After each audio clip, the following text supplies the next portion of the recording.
Good afternoon and welcome to the Rural Learning Collaborative webinar. I think we're going to go ahead and get started, even though I know we have a lot more people registered and I expect people to be joining as we go, but we have a very full set of presentations today, so we're going to go ahead and get started. All right. So this week, this month, we're going to focus on agency and faith-based community partnerships.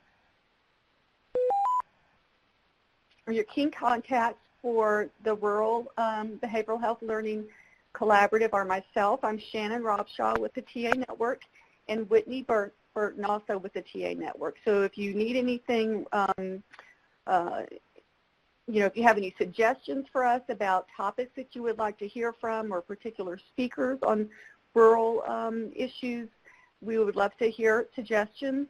We can also provide you with links to the previous webinars that have been conducted. We had the previous webinars focused on, the first one focused on community strategies to respond to the opioid epidemic. Then we had a webinar on network development in rural areas. And then our last webinar was family and youth organizational development in rural areas. And so we're excited to have so many stellar presenters with us today to talk about strategies for working with faith-based organizations. So if you can get on your calendar, our webinars are usually every other month on the first Friday of the month at 2 o'clock Eastern. So the next one is scheduled for December 8th at 2 p.m. and we anticipate highlighting communities and states that have been successful in expanding wraparound care coordination and another system of care infrastructure in rural areas. And here's the link to the previous webinars.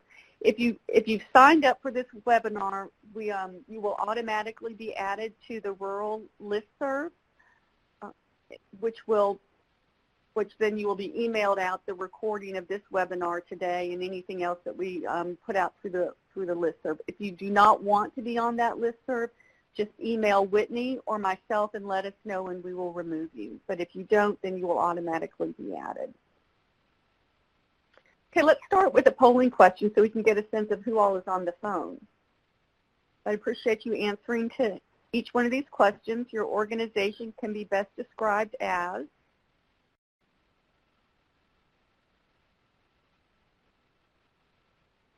So if y'all could just answer that best you can.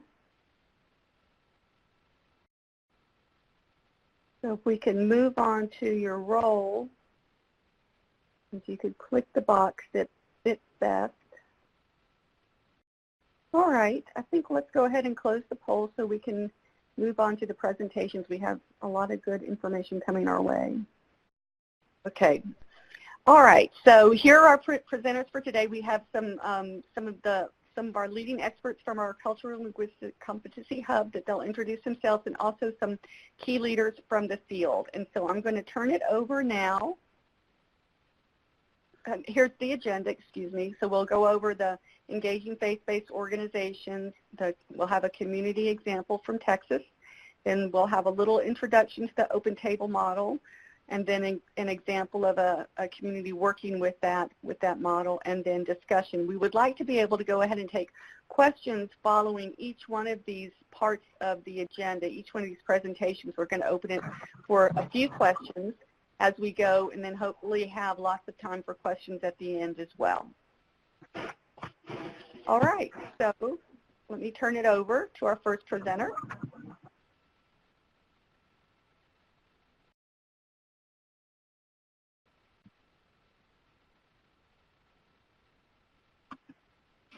Excellent. Well, good afternoon, everyone. It's great to connect with you. I'm Peter Gamache.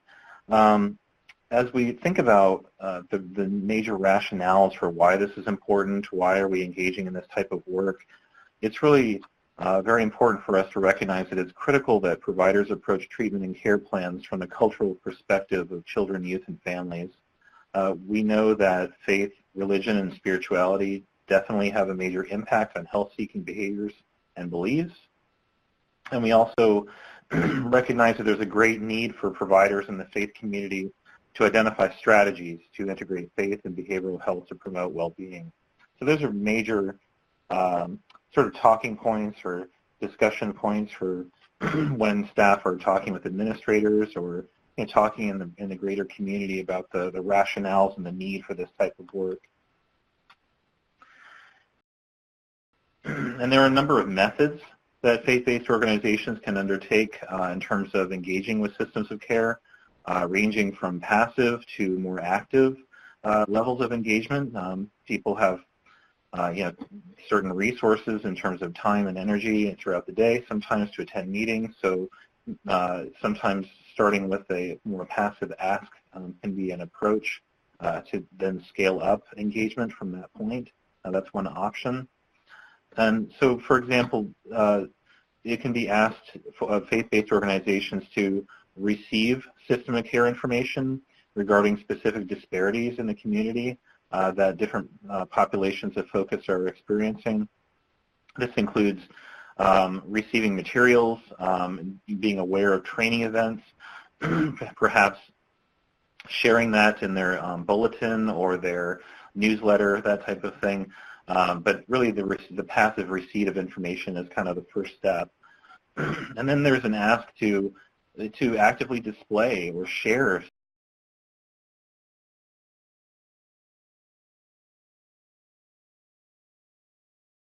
system of care information on bulletin boards and on different table displays and other means of communication. That can be one option for systems of care and faith-based organizations to interlink with that sharing of materials and information. Another option for faith-based organization engagement is for them to take part in the system of care community needs and resources assessment. And this is basically a needs assessment that systems of care can do on a periodic basis to really get a snapshot on current perspectives and areas of need in the community. And this can be engaged through surveys, like check boxes on a survey, really, sort of brief surveys that people can complete at certain events or meetings or through newsletters or online. There are also individual and group interviews.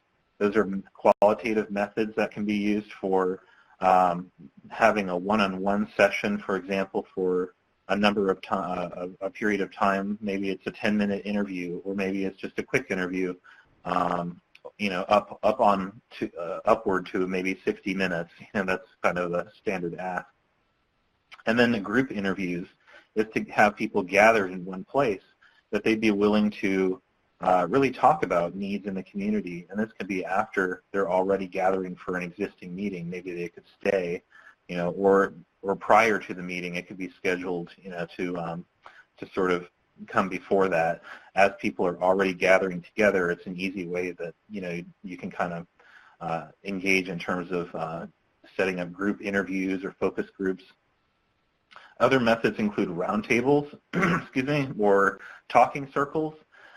These are recognized methods in certain communities that they are engaging in a roundtable type of format where people can go one by one around a table to discuss the needs in order. So there's lots of different methods that can be used to kind of gather input into the system of care from faith-based organizations. And there can also be serving on advisory and governance councils or committees. That is a very high-level organizational structural level way of having faith-based organizations engage with systems of care.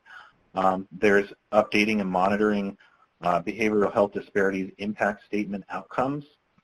So this is a framework that systems of care use, the behavioral health disparities impact statement, in order to gather information and strategies around addressing disparities. So maybe providing input into strategies such as how can we best engage with, X community or X population of focus, and then gathering that input. That would then convert into the implementation of what they're recommending. And then they can also evaluate the effectiveness of strategies. So if a system of care is trying to do an outreach strategy, for example, to a specific demographic focus, population of focus, and they're not doing very well, maybe it's not leading to an increase in enrollment, or it's not leading to levels of engagement, then maybe talking with the faith-based organizations about having that critiqued in a way that's constructive, to get their input on, oh, well, maybe the messaging needs to be different, or maybe the approach, or whoever is doing it, whatever strategies that they provide, because they're the experts, right, on knowing these things. So gathering that input on the effectiveness of strategies, they're like evaluating the effectiveness, and as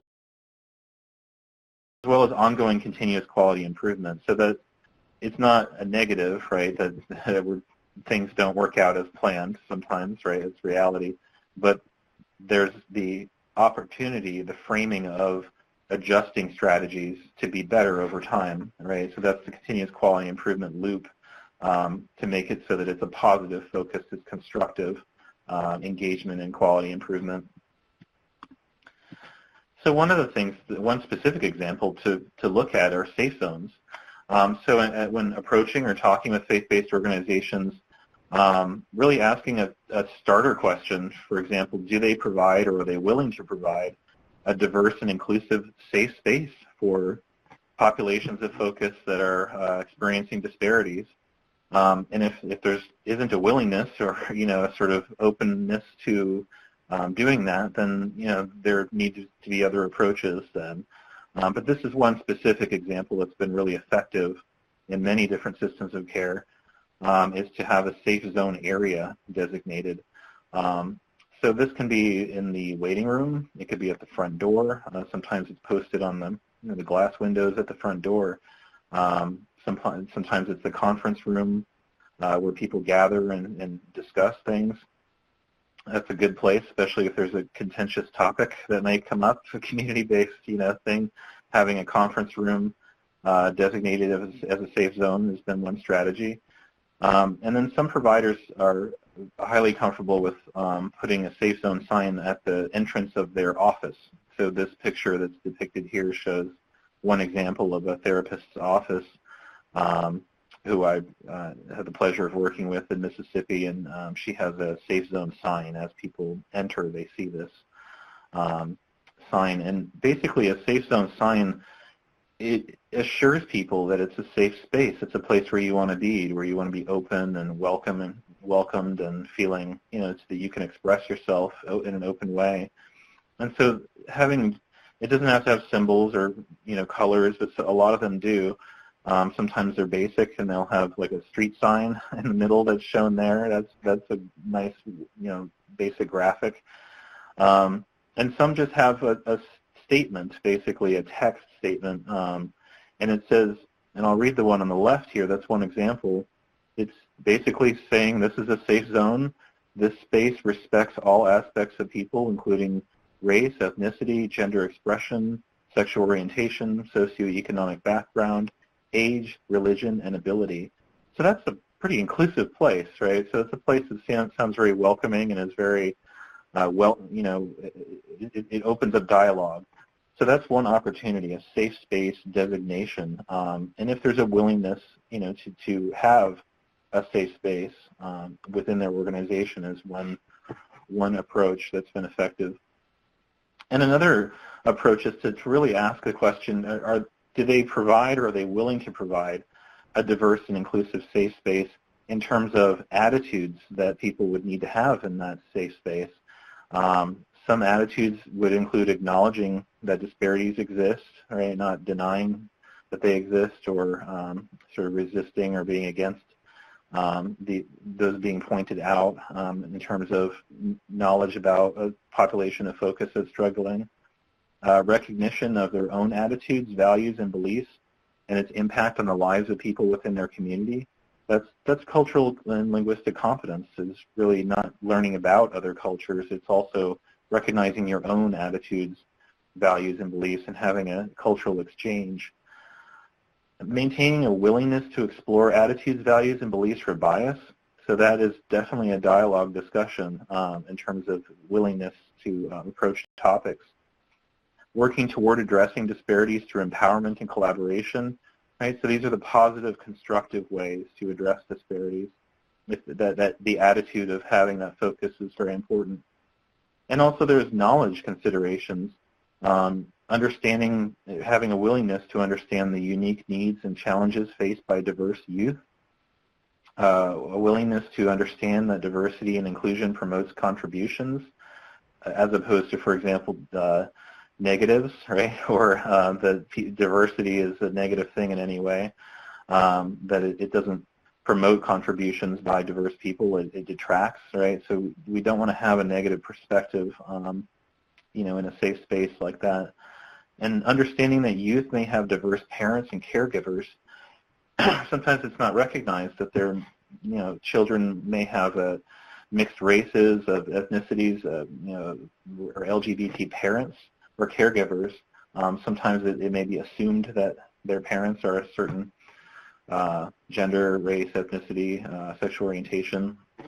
So understanding that youth may have diverse parents and caregivers as well. And understanding interactions and intersectionalities. And this is like multiple forms of oppression, right? So if someone is, of a specific race, gender, and ethnicity, that they may have experienced really multiple forms of bias based on those characteristics. So that's intersectionalities, is understanding those multiple and overlapping forms of disparities and the needs to address them. So these are the considerations for, what we would ideally look at in terms of a model for. I'm Selena Webster-Bass with the Voices Institute and also a core partner with the TA, Technical Assistance Network, for Children's Behavioral Health Cultural and Linguistic Competency team. And I will talk about a community example of faith-based engagement when I served as Cultural and Linguistic Competency Coordinator with the Jacksonville System of Care Initiative in Jacksonville, Florida. And though Jacksonville is an urban setting, some of the faith-based partners that were involved in the faith-based engagement process were from outlying rural counties such as Baker County, Nassau, and Clay counties in the Northeast Florida region. And so many of the faith-based engagement concepts apply across geographical differences.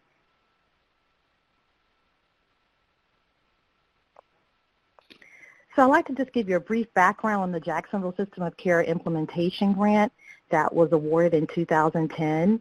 The populations of focus were youth with juvenile justice involvement, youth that were involved with the foster care system, early learners, and youth in homeless systems.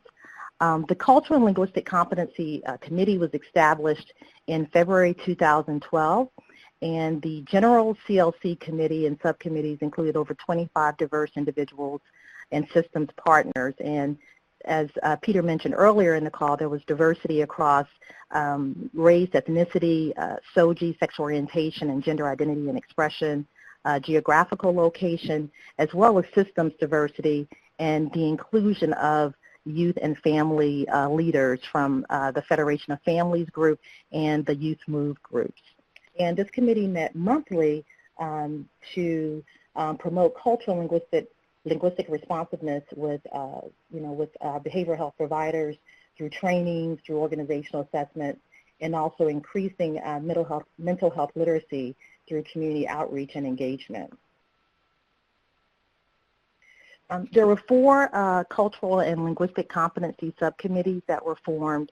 The first was the Lesbian, Gay, Bisexual, Transgender, and Questioning Subcommittee, our LGBTQ subcommittee.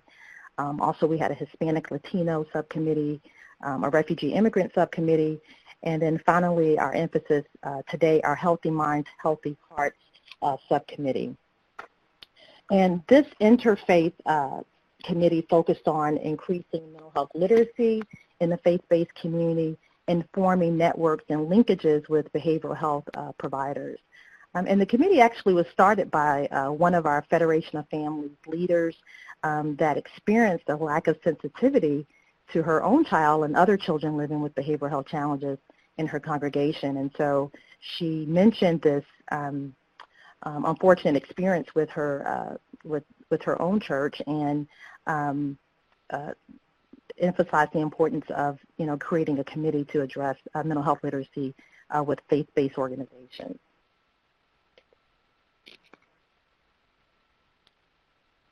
So once we formed our Healthy Minds, Healthy Hearts committee, we began by identifying faith-based champions and cultural brokers in the community.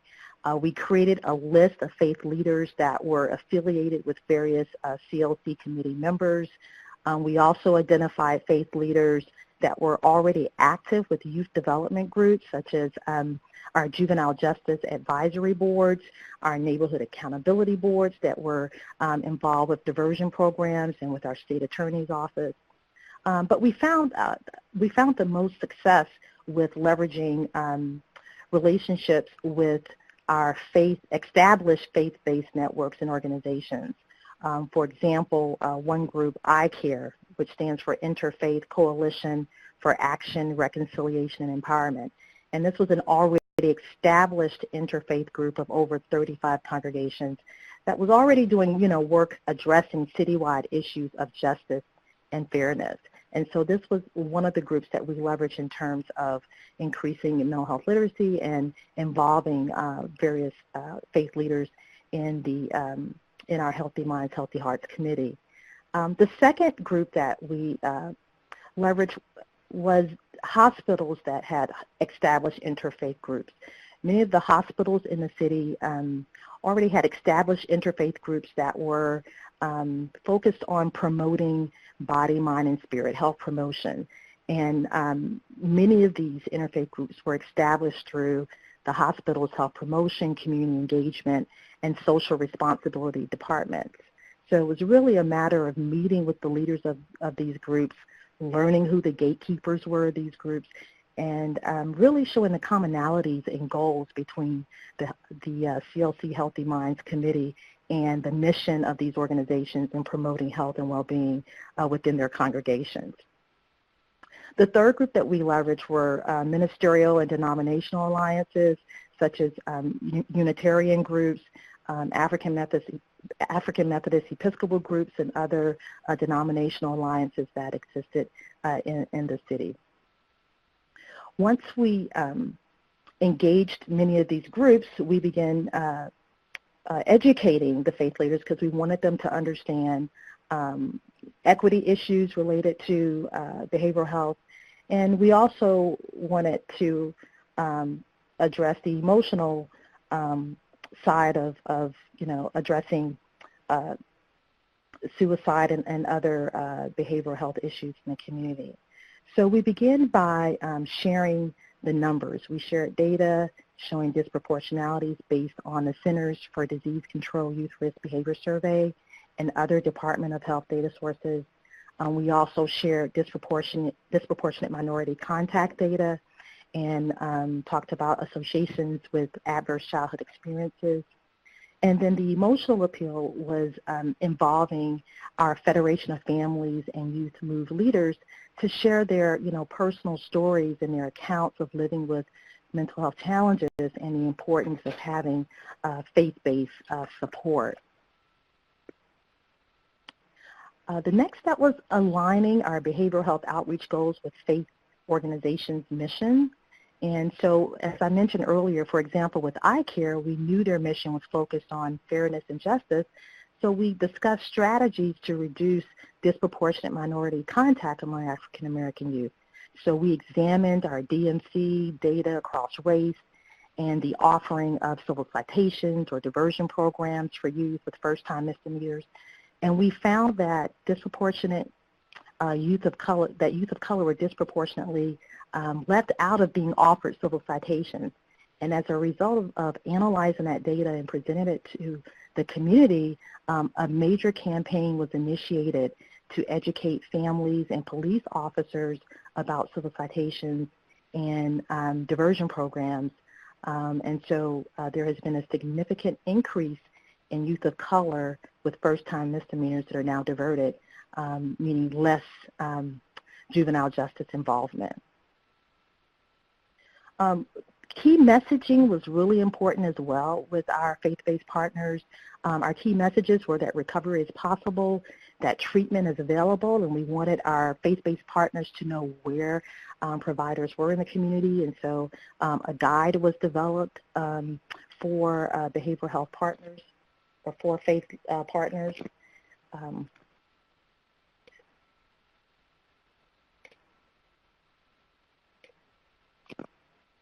jump slides there, sorry about that. And then we also emphasize the importance of congregants and faith leaders embracing the integration of faith, spirituality, and behavioral health.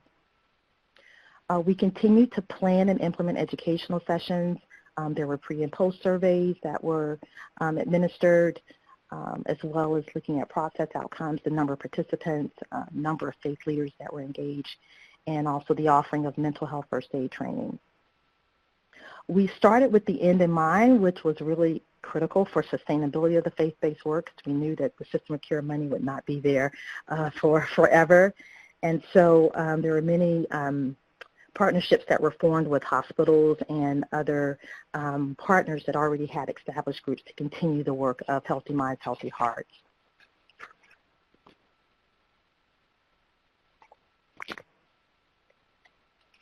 So these were the general goals of Healthy Minds, Healthy Hearts. One was to increase mental health literacy among faith leaders and congregants. Two was to reduce mental health stigma among faith leaders and congregants. And then finally, to link faith community or link the faith-based community to behavioral health resources that were in the community that could assist families and children in terms of their social and emotional well-being.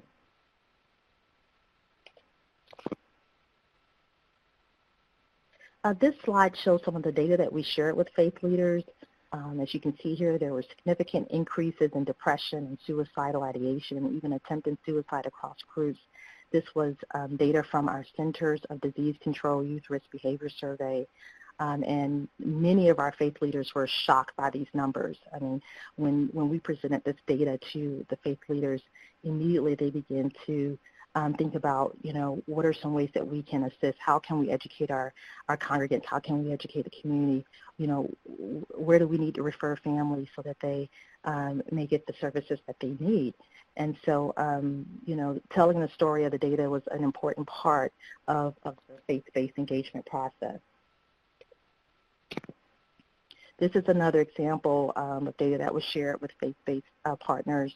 This is data from Florida Charts, suicide age-adjusted death rates. You can see here that the local 3-year rolling age-adjusted rate was 15 deaths per 100,000 compared to the state rate of about 13 deaths per 100,000. Again, this was shocking information to faith leaders. They weren't aware of this. And so, again, it just sort of made the case for the importance of increasing mental health literacy. So this slide shows pictures from one of the Healthy Minds, Healthy Hearts conferences.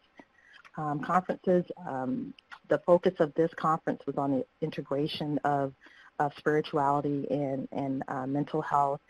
There was an interfaith panel with representatives across various religions and spiritual belief systems. There were over 150 faith-based partners, behavioral health providers, and family youth systems partners that were a part of the conference. And it was really important for us to have that mix in, you know, in terms of the attendees. We didn't just want the group to be all faith-based leaders. We wanted to have those courageous conversations about the integration of spirituality and mental health. So it's important for us to have, you know, diverse partners that participated in our conferences. So here are a few questions that were addressed at this particular conference, and I just wanted to share some of the responses that emerged from, you know, from the conference discussion. And I think these are important questions that communities should, you know, ask within their cultural competency committees or their governance councils or, you know, community meetings in terms of the integration of behavioral health and faith-based work. So the first question that was asked was, what is the role of spirituality and or religion for youth and their families living with mental health challenges?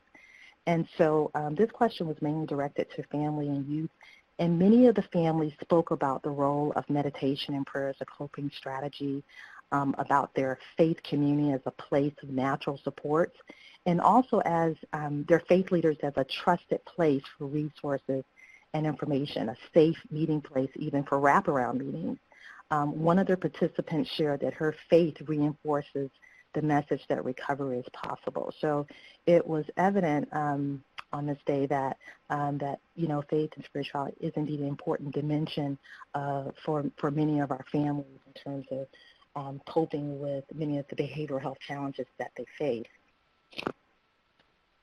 The second question that was posed to the group was, what are some practical ways that providers may include spirituality and religion as part of the mental health treatment process? And so some of the responses that emerged from this group, mainly from providers as well as from families, was something that Peter spoke about earlier, being self-aware of one's own cultural beliefs. So providers being culturally self-aware, aware of their implicit and explicit biases, seeking out cultural brokers to inform, providers about spiritual and religious beliefs and practices, making sure that, you have an understanding of what's important for various cultural groups. The use of spirituality assessment tools, this was one that was identified by one of the providers in the group. And one tool that was mentioned is the FICA Spirituality History tool. The F is for faith, the I is for importance and influence, so how important is spirituality or religion for you? These are questions that are posed to families. C is for community, are you part of a religious or spiritual community? A is for application. How would you like to address spirituality and religion in your care plan? So, using various tools to really understand the cultural context of the families that we're working with. And then finally, the last point that was identified was wraparound teams as natural support. So integrating faith into the wraparound team, whether it's having a faith leader as part of that natural support system or having meetings at a faith-based location, a place that's comfortable for the family, if they identify that as a place where they want to meet, and other ways of integrating faith into the care coordination process. And then the final question that was posed to the group was, what are some ways that faith organizations may support traditional forms of treatment? So this question was more so for the faith organizations, and some of the responses were knowing when to refer, knowing where to refer. And notice those are highlighted because these were important areas that the faith leaders felt they needed help with. Using person-first language, using language that affirms families, language that doesn't identify, families as crazies or, the other inappropriate language, using language that affirms the value of families living with behavioral health challenges. Compassion and acceptance, mindfulness, meditation, and prayer, and then also hosting or participating in mental health awareness events and educational symposiums and other events. And this is just a picture from another session, informational session for faith leaders. So these were ongoing sessions, like twice a year with faith leaders. These are some of the topics that were addressed in these educational sessions: question, persuade, refer training, adult mental health first aid training, youth mental health first aid training. And, by the end of the grant, over 50 faith-based partners, 50 congregations, 50, mosques, temples, churches had participated in Healthy Minds events. Many of the faith organizations embrace the youth mental health first aid training. This is an 8-hour training that certifies the general public in understanding risk factors and warning signs of mental health problems in adolescents. And so this became a really popular training in our community. And in fact, one of the hospitals or several of the hospitals have formed a collaborative group to train at least 10,000 people in youth and adult mental health first aid over the next 4 to 5 years. So, so this training has been well received by the faith-based community. In terms of sustainability of Healthy Minds, Healthy Hearts, and faith-based work and the faith-based engagement, there were other grants that came into our community, such as the Project Aware grant.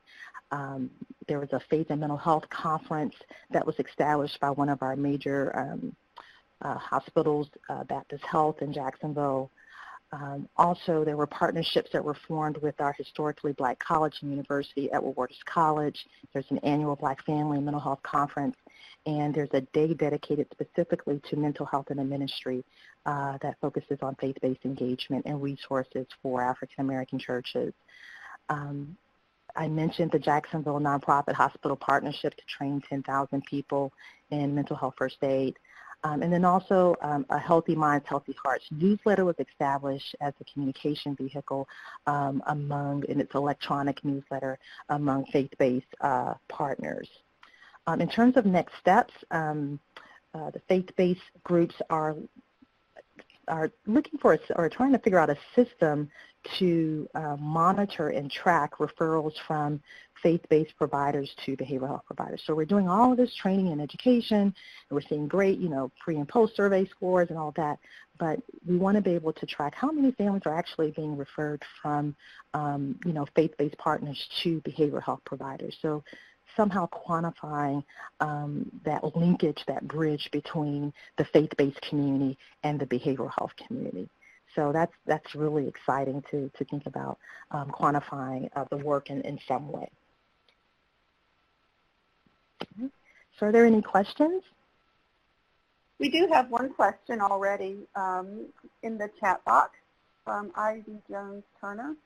It says, just to clarify on the current presentation, Jacksonville, Florida, the mental health first aid trainings were offered to congregants/members of faith-based organizations. Question, was there a targeting of these trainings to volunteer staff program leaders within the faith communities, like adults leading youth groups, education, or after-school programs, et cetera?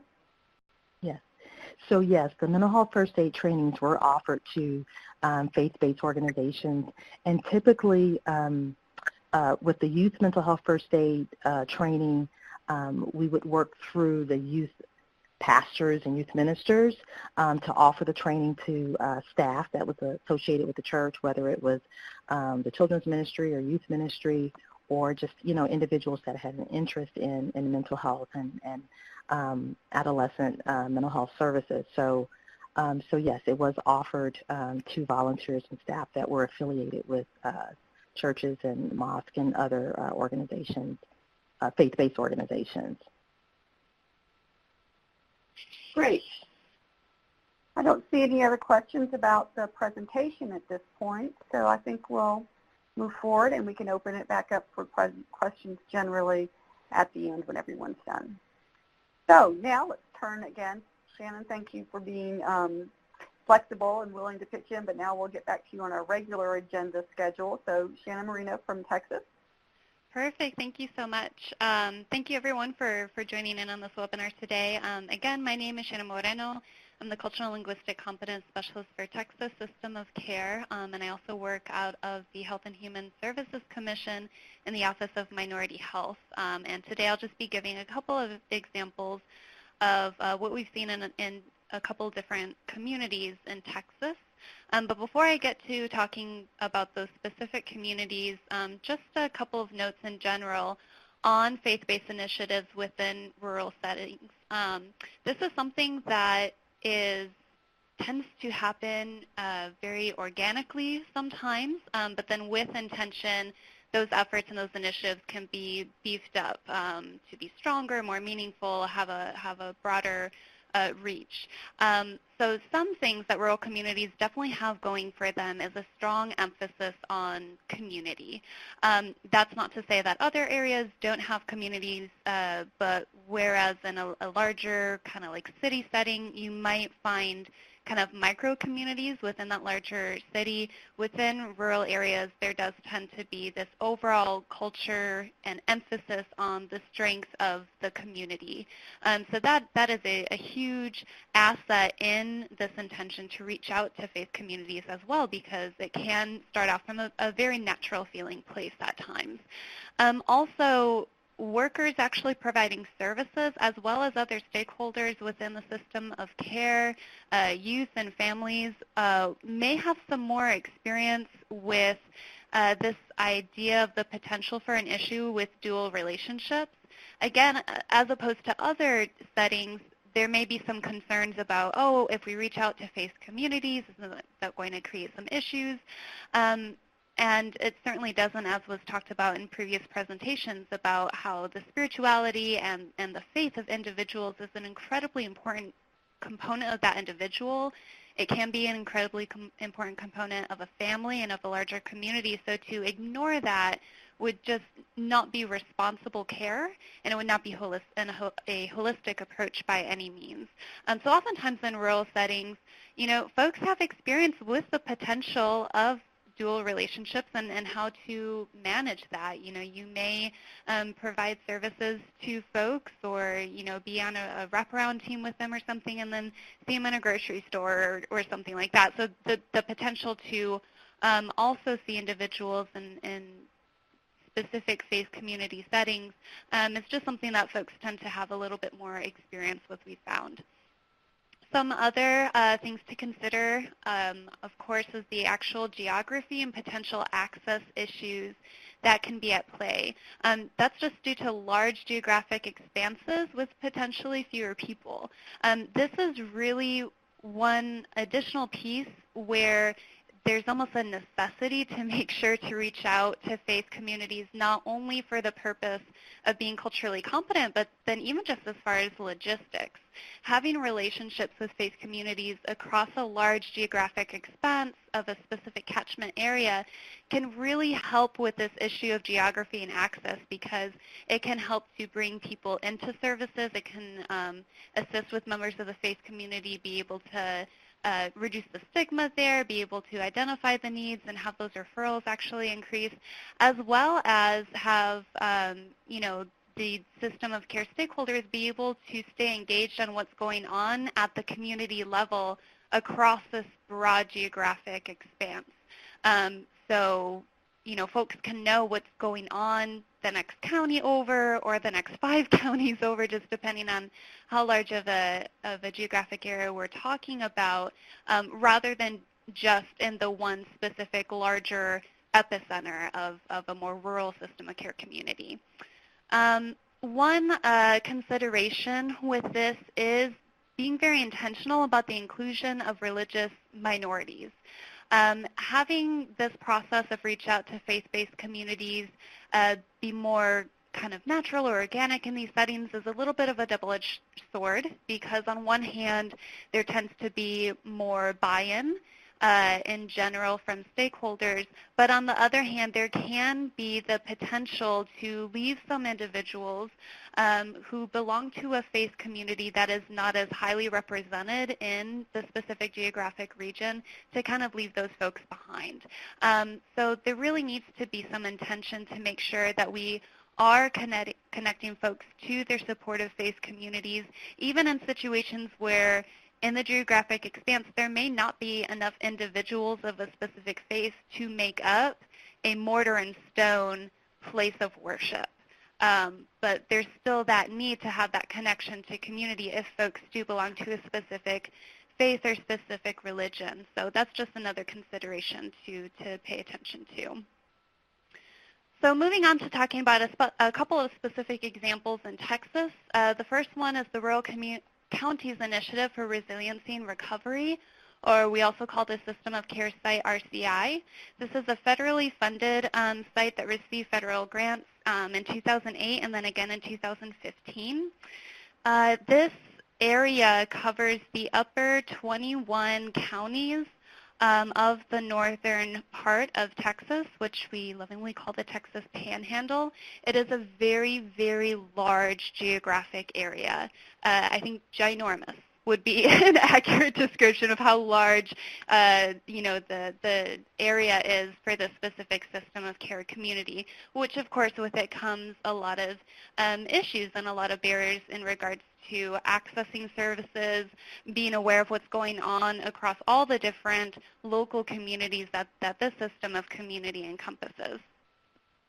So some things that have been really exciting that have happened in RCI is engaging faith communities in the Children's Mental Health Awareness Day.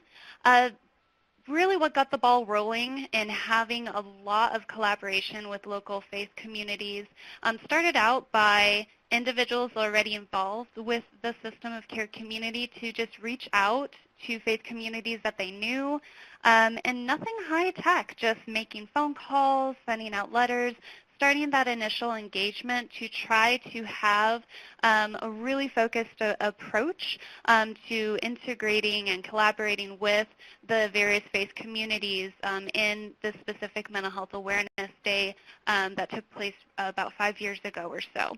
And so something that was beneficial about this approach is that the time-limited involvement of the month of May was appealing to some of the faith communities that had limited resources or had a lack of knowledge about mental health concerns, so that they didn't have to worry about overextending themselves too much and being involved in this. In the end, there were 16 different churches that were involved with this specific Mental Health Awareness Day that really, again, got the ball rolling of having more intentional relationships built up with faith communities in the area. Some of the things they did for their Mental Health Awareness Day in the different church bathrooms, they had like potty posters, they called them, that were just these little fact sheets that had different mental health facts and information about events that were going on in the month of May. They provided assistance to having specific services with messages about mental health available. They also had a church choir that was made up of persons with lived experience and families who, volunteered to be within this choir, tour around and perform in various church services in order to address stigma. And they also had a group of young people who were highly involved in their youth voice activities, who voluntarily went to some church services and either, spoke a little bit and told their story, or were just there for the leader to kind of refer to and tell a little bit about why they were there that day, and then they were able to attend a luncheon after the specific services as well. So just kind of reducing some of that stigma too.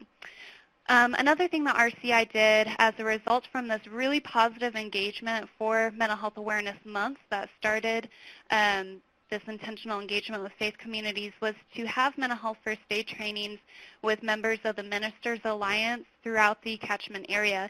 The Ministers Alliance is regional, so it covered more area than just kind of working with one group at a time in order to broaden partnerships across these 21 different counties that the system of care expands across. They've also had pastors and church members on wraparound teams, as well as their community collaborative board, so that it's not just that these faith communities are kind of on the side of system of care activities, but they very much are a part of the larger system of care infrastructure. And some ongoing things, what's really important is maintaining these relationships with faith leaders and with specific, members and elders and so on and so forth. So some things that take place is young people who need volunteer service hours, for example, can tap into potentially volunteering at smaller churches that have less resources. Peer providers have also taken groups of young people who want to various religious-related activities as appropriate, if that's something that would be appealing to the young person. And also, RCI has been very intentional in inviting faith communities to be involved in fun things too, not just when we have an ask, when we need something, but they make sure to invite the various faith communities to their more fun events as well, so that they really are a part of the community. Some things that they've seen from this is that the church outreach ministries will also invite system of care stakeholders to be involved in what they have going on. So for example, there's like these Chicken Express dinners that take place every Tuesday that oftentimes system of care folks are invited to attend as well. They've also seen an increase in referrals for mental health services coming from churches, again, by having that mental health first aid training out there and other anti-stigma efforts and other education efforts. They've been able to see that genuinely youth and families in need of services have been identified from some of the furthermost counties that they cover. And churches have also used their own resources, such as flex funds, to meet the needs of youth and families within the system of care. And something really exciting is that the reputation, so to speak, of RCI, or the Rural Counties Initiative, is kind of spreading. So they have actually been approached by other faith communities as well, kind of hearing about this strong collaboration and partnership. So word is kind of getting out about this, where faith communities are actually coming to RCI and asking, how can we help, how can we assist, how can we use our resources, or whatever we have at our disposal to help youth and families. So that's pretty exciting for RCI. And then the next system of care community I wanted to talk about briefly is the Tropical Texas Behavioral Health. This is a system of care community that covers the 3 counties of the Rio Grande Valley, or, in Texas we just call this area the Valley. It consists of Cameron, Hidalgo, and Willacy counties. This is an area that is along the U.S.-Mexico border, so it's a very large Hispanic population, and the majority of folks identify as Roman Catholic, but there is also a very large Protestant presence too, a large Baptist presence, for example, and also followers of various other faiths as well. So some efforts from Tropical Texas Behavioral Health is, some things are similar to what we've seen before, but also a little bit different because it is a different community. So a lot of faith leaders or members of specific faith communities will actually attend family team meetings. Families do tend to look to their faith community for support. So additional support systems include different youth groups, ACTS, is a Roman Catholic ministry. It stands for Adoration Community Theology Service. There's also AWANA, which is an evangelical program for children and youth that stands for Prove Workmen Are Not Ashamed.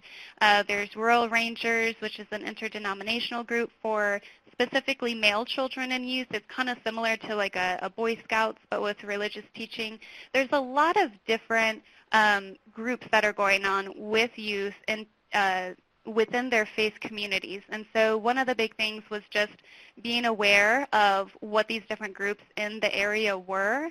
Needs assessment was brought up before, so that was a huge step, was just identifying what are these different support systems that are already in place, that our families that we see and that we're serving are already involved with. Some other things that families with Tropical Texas have been involved with. There's a strong women's group called the Women of Glow in Brownsville. On school campuses, there's the Fellowship of Christian Athletes, just a number of different things that folks were already involved with. Tropical Texas also made a concerted effort to engage with basilicas. There's a lot of basilicas around, a major one in Harlingen and multiple parishes throughout the Rio Grande Valley. Again, this is a region that is predominantly Roman Catholic, and in Roman Catholicism, a basilica is not just another church. It's kind of higher up on the structure of the church. There's a lot of resources oftentimes can be tapped into here. So that was another huge resource at the disposal of the community, that a lot of families were already engaged to some extent or another with the basilicas. If a mother were to go to a basilica looking for assistance, she could tap into different support groups for her and her family, or even receive different donations and material items that could assist with the family as well.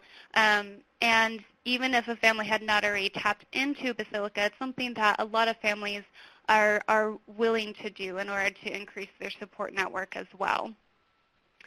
And then there's additional linkage to and encouragement of faith supports if families are not already involved in some of these different support networks or a specific faith community. So for example, if a family's not practicing strongly, but their faith is important to them, then of course the team would ask if they could have the family's permission to, reach out to a faith community or assist the family reaching out to a faith community. And of course, if the family doesn't want to, then, they would not take that step. But a lot of times, a lot of families are receptive to that. If they do have some faith but are just not incredibly linked into their community, that's a huge area for sustainability of supports beyond when services end as well.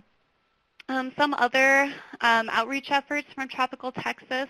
A lot of folks in the area will be involved with curanderos, or faith healers, kind of regardless of the, an individual saying that they believe in a particular religion or not. A lot of folks may reach out to or have a lot of respect for these curanderos.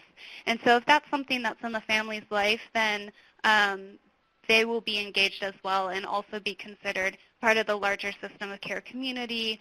And then another group is followers of Santa Muerte, is a religious minority specific to this region. And this is something where there could be a potential for, maybe workers and family members to not see eye to eye on the following of Santa Muerte. Santa Muerte is a saint that is not recognized by the Roman Catholic Church, but at the end of the day, even if there is a little bit of that clash in beliefs between, just as an example, workers and families, that is still the belief of the family, and so that linkage is encouraged if that's something that is important to the youth and the family there. And another aspect that is, again, going to be so important in any faith-based initiative is to keep that ongoing relationship going. So keeping up the interaction with churches regularly. In Rio Grande Valley, for example, Catholic Charities has been very involved in their clinics and gives medical assistance that's promoted through the church.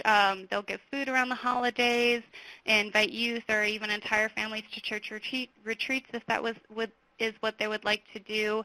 And oftentimes the communities are just so closely intertwined. A week before Mental Health Awareness Day is National Prayer Day, and you'll go to National Prayer Day and you'll see the same folks there as will be at the Children's Mental Health Awareness Day. So just maintain those relationships and making sure that, again, not only inviting church leaders or congregations or faith communities as a whole in when there's an ask, but making sure that they really are at the table from beginning to end of the system of care in order to be a part of the system of care community in a genuine way. And this is a quote from Monica Rodriguez.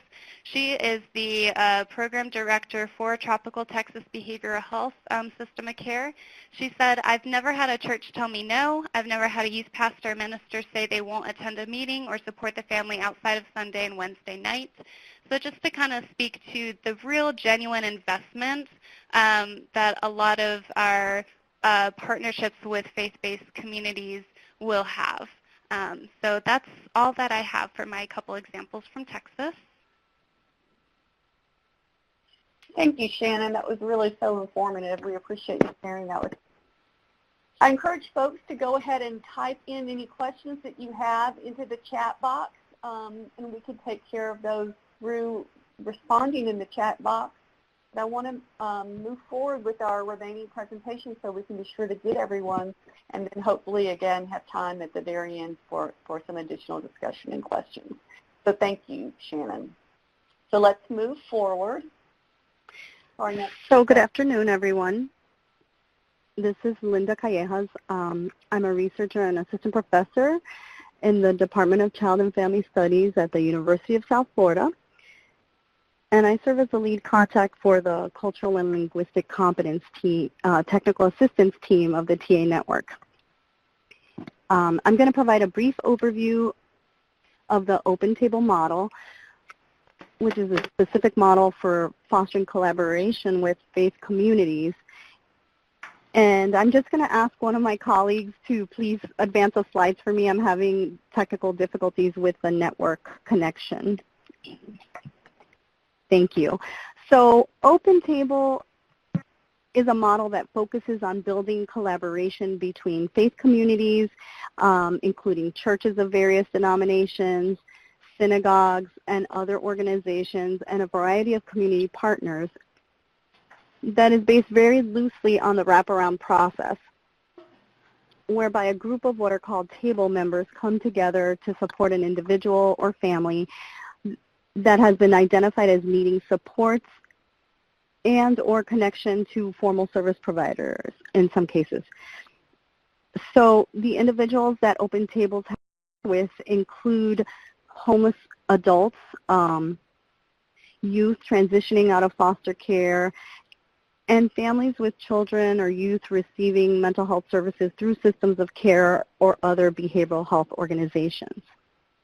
The basic idea is that the table members, those who provide the support, are able to draw on their expertise and social capital to provide support like rides to appointments, help finding housing, and linking the individuals that they're serving with jobs, for instance, or additional training and education, depending on the goals of that individual. And very often the folks that Open Tables are working with are individuals that are facing multiple and very challenging life circumstances. So the focus on this slide, which is one that Open Table uses to present their model, is one that focuses on moving from, donations, what they call transactional relationship with people living in conditions of poverty, to transformation, especially of the Open Table members, those people providing support, to help them really come to terms with and understand the very real conditions that people who live in circumstances of extreme poverty, for instance, experience on a day-to-day basis, and building a relationship that lasts for quite a long time. Next slide, please. So as mentioned, the Open Table model is very similar to the wraparound process. It's one, as you can see on this illustration, that involves a group of people around. It's visualized as a group of people around a table helping what is identified as a brother or sister, the person that has been identified that needs that additional support from the table. And the model involves training of those who would like to serve on tables in churches and various congregations, as I mentioned, and helping faith communities make connections with systems of care, juvenile justice system stakeholders, for instance, and other partners that are publicly funded, and which Open Table refers to as government, as you'll see in that fourth and that bottom slide there, that mentions that faith-government partnership. And there are really two key ways that we kind of envision systems of care, have worked or are currently implementing the Open Table model, right, that we have seen from talking with folks around the country.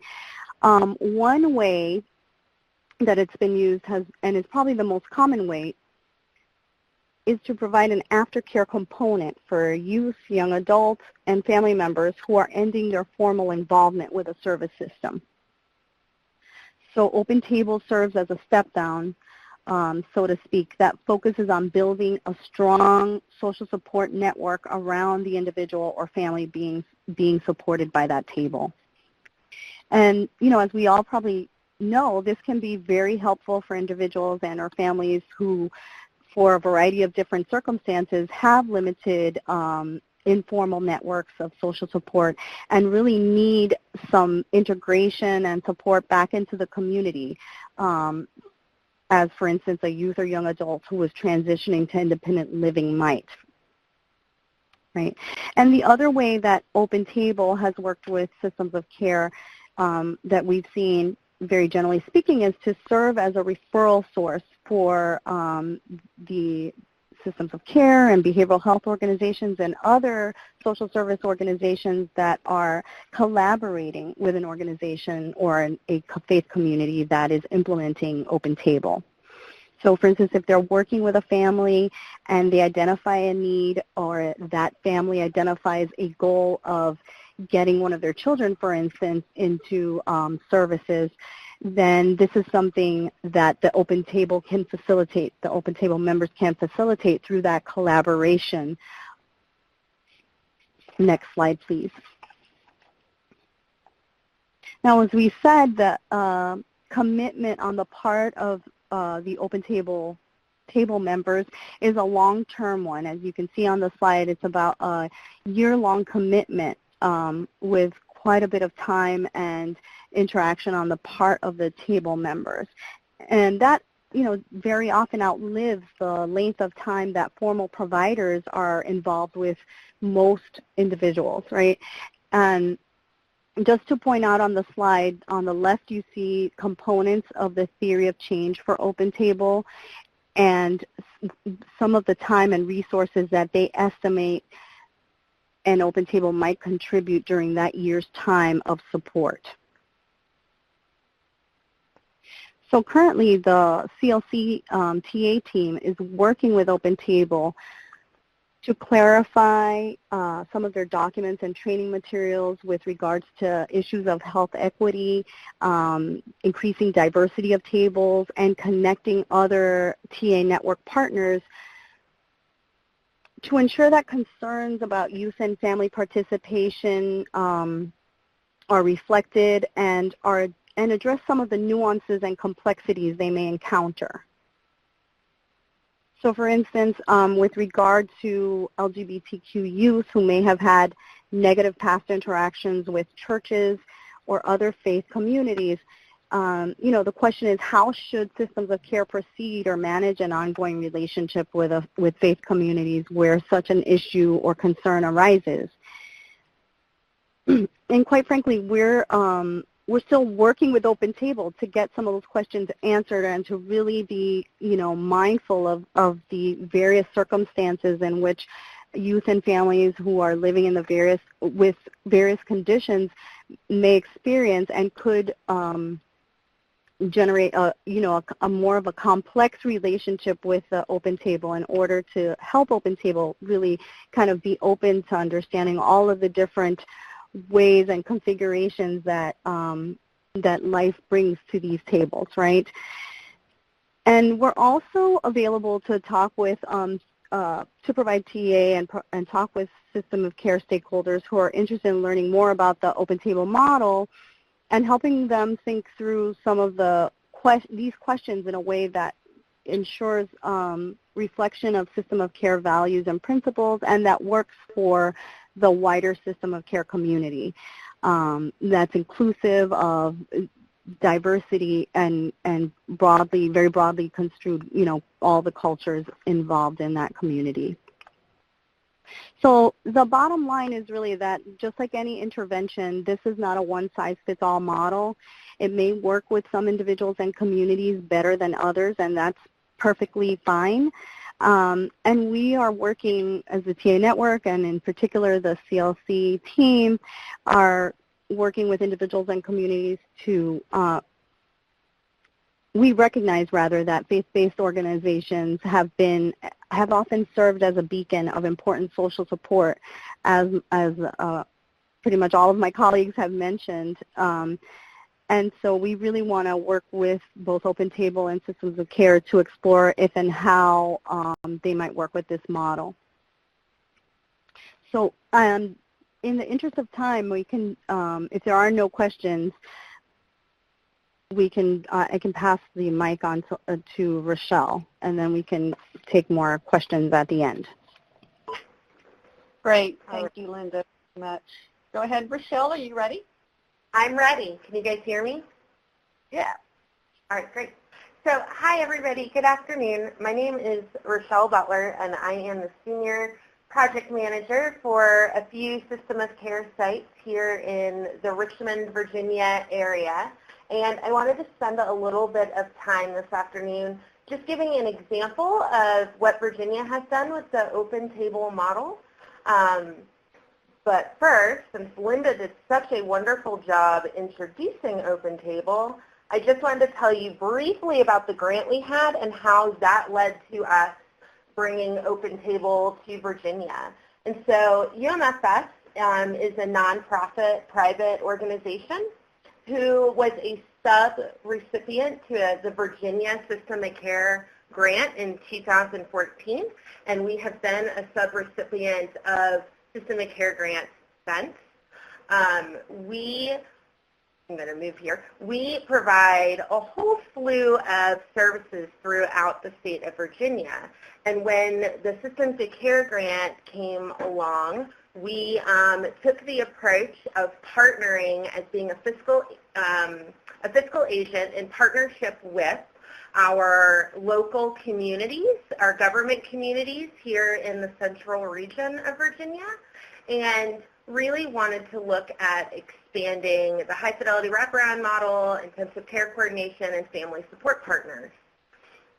And so we started doing that. Oh, boy. And as we started doing that, we were having these really great outcomes coming through our system of care, showing us that while families were in care with us, that we were seeing them graduate high school and all those wonderful outcomes that we heard we would see in high-fidelity wraparound. But then we saw another data point that started to happen, which was that we were having a really hard time engaging natural supports in our community, and that these young people who were graduating out of services were ending up back in services later. And we as a community really started looking at that and looked at ways that we could engage our community more. And then this model, this Open Table model, came across our desks, and we wanted to try that. And so we as a community partnered with Open Table about a year ago and started to work specifically with our target population being young people who are aging out of the foster care system, but also, like Linda said, it worked both ways where it was a step down from our system of care and wraparound teams, and also they provided referrals to our partners. And so, like I said, this is a relatively new for our partnership.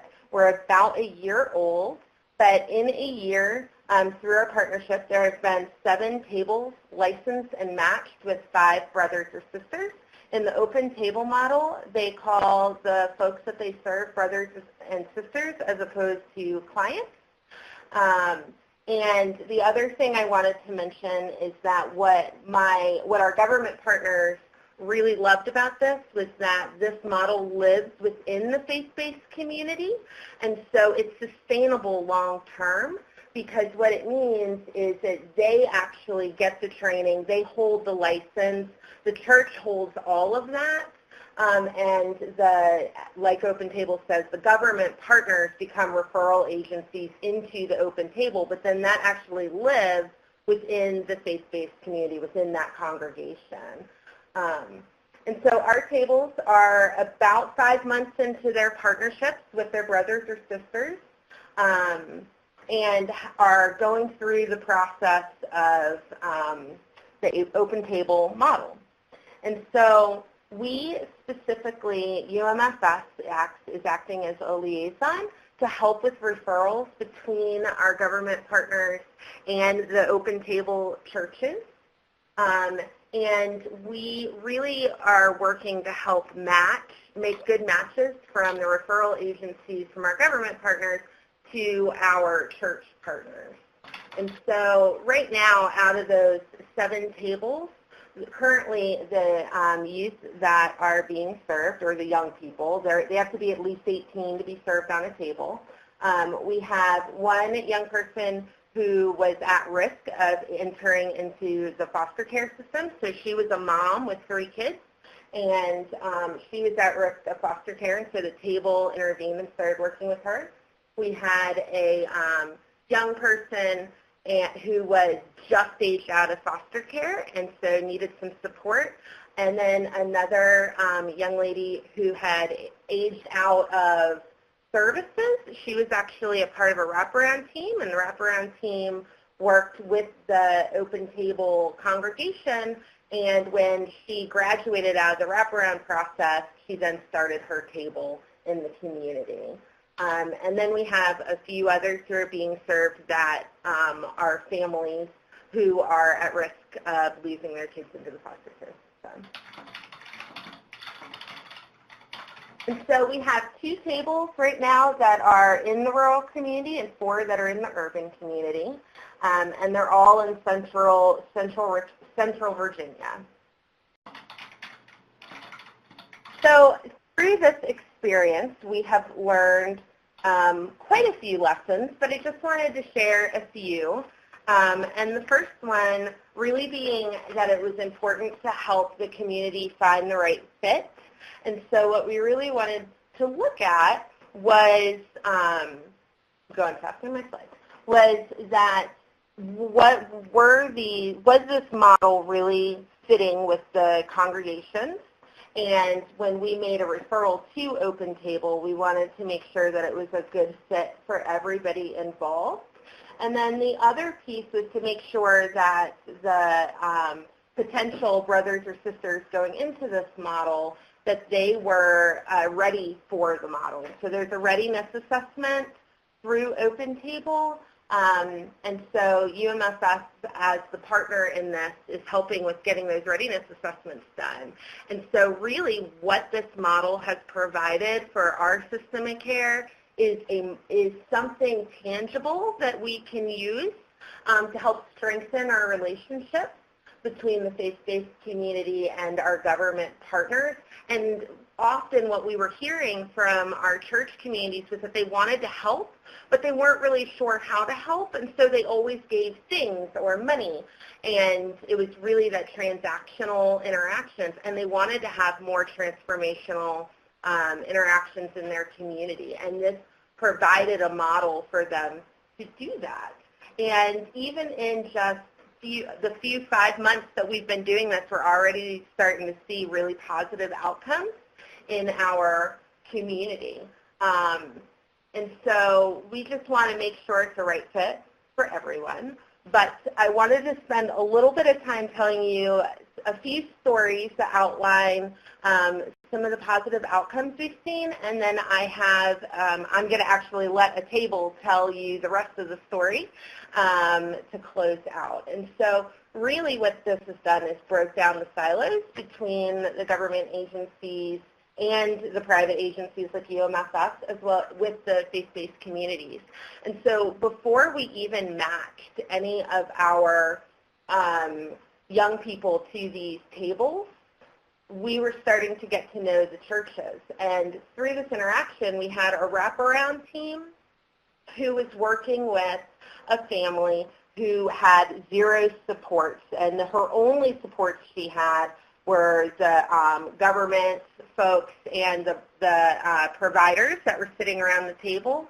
And she was about to go into labor, and unfortunately what was about to happen was that she didn't have anybody to watch her other kids. And so the options on the table were for her kids to end up in foster care. And so we were not sure, we wanted to have some other options on the table. And so we reached out to one of the churches that we had built a relationship with as a system of care by going through this model, and just asked them if they had some support. The family signed some releases and said they'd love to be a part of this congregation, and the congregation wrapped themselves around this family who was going to be split apart, ended up becoming a part of the church. The church made a spread of food for them. So for the whole time that this young mom was in the hospital, meals were provided. And then one of the members of the church joined the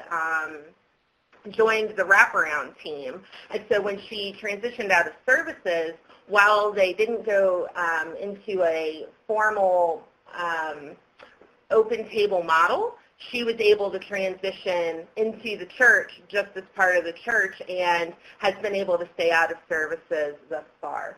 So that was something that was happening on top of the Open Table happening. We also are seeing other relationships build within our community. And then reversely, what we saw was that some of our system of care partners started to want to sit on tables. And so that those silos that were created between our faith-based community and our government partners were starting to break down, so that when the faith-based community really needed to have referrals or figure out how to get the families they were working at in services, they had people that they could call. And when the government community was looking for ongoing supports for families, they had the faith-based community to call. And so and that's only in 5 months. So we're pretty excited to see what happens over the next couple of years as this progresses. And so I wanted to share this video that we had created specifically for this webinar today. But to do so, what you're going to need to do to be able to hear it is you're going to need to unmute your computer and mute your phone, because the sound is going to come through the computer. Did I get that right, Whitney? Yes, that's correct. So everyone will need to unmute their computer and put down the phone, as you can only hear the audio through your computer speakers. Thank you.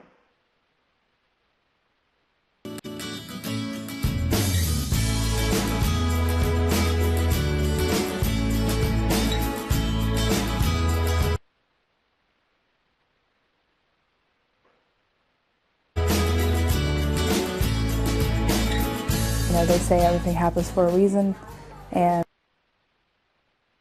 you know, being part of the Open Table is my reason. You know, I prayed that I could get back into church and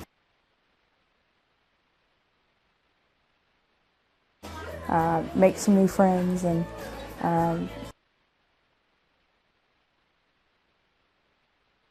this journey has made me some new friends and help rebuild relationships with people that I lost and that I shut out because I thought I just wanted it about myself.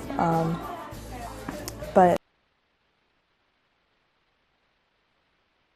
people that still support me and my children and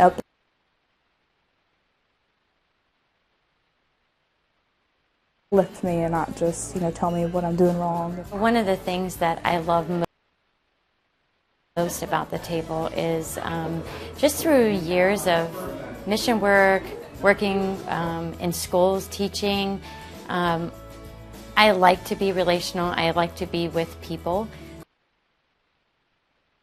And I like to learn and gather information. And I feel like Open Table has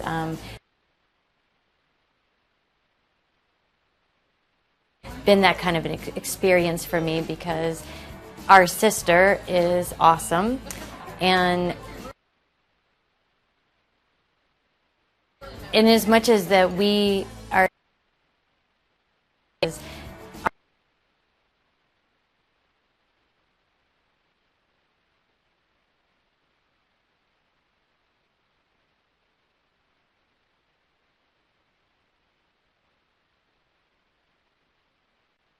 Open Table has been that kind of an experience for me, because our sister is awesome, and in as much as that we are there to support her and build into her life, she builds into our life. I feel like they're all my parents, and they all pester me to get stuff done, and it's like, oh, they all took on a third child, because I didn't know how to be an adult. I wasn't taught how to be an adult. I had a foundation, but it wasn't steady enough to get me somewhere. If I didn't have Open Table, I'm pretty sure mental health would have been down the drain. I would have been probably on the streets at this point, because I just wouldn't have had the support. I think one of the biggest transformations that I experienced was watching Ansley kind of figure things out, and really seeing that the family voice and choice that we talk about a lot really come to life and see how some of the choices that she was making, if professionals made the decisions for her, in all likelihood would not be sustainable. But seeing her make her own decisions and taking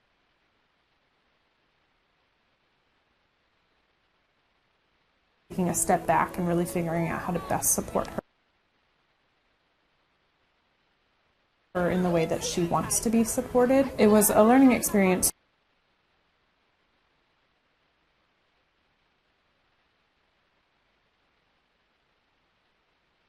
for me as a professional, but also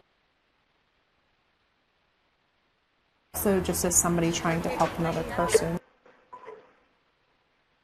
All right, so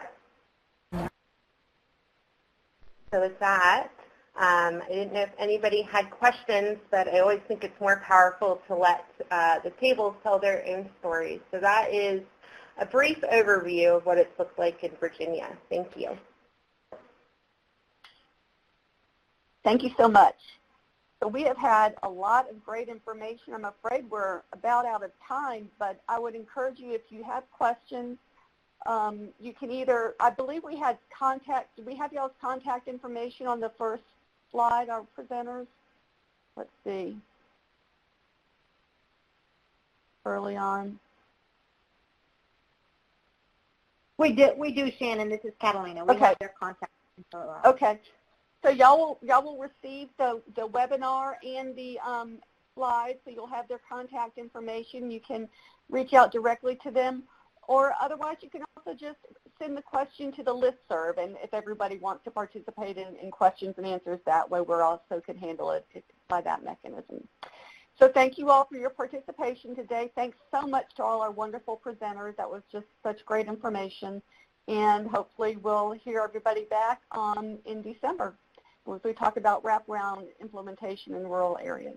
Thank you all very much, and have